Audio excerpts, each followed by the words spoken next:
పిల్లలతో ఇప్పుడు నిజాలు చెప్పకూడదు, వీళ్ళు తట్టుకోలేరు. మనం మారడం ఇష్టం ఉండదు వీళ్ళకి.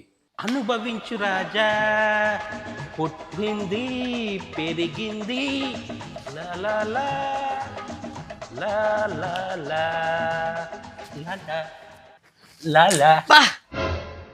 నాకు బాధగా ఉంది నిషా, మీరు వెళ్ళలేకపోయారు. కనిపిస్తుంది దాంతో బాధన నిన్ను. ఏంటి నిషా, పెళ్ళి ఇన్నాళ్ళయింది, ఇప్పటికి నీకు ఎంత భయం ఏంటి? భయమా, అనుమానమా, ప్రేమ, ఆప్యాయత ఏంటిది? సిగ్గుతో కూడిన భయం వల్ల వచ్చిన గౌరవం అయి ఉంటుంది. నువ్వు కోపంలో కూడా బాగా చేస్తావు తెలుసా టీ. నిన్నెవడైనా టీ తాగించి మరీ కొట్టాడ్రా? సో రోజు కోపం తెప్పించు.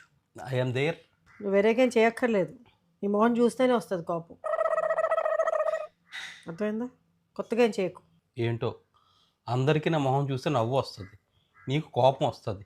ఇదేనేమో విధి ఆడుతున్న వింత నాటకం.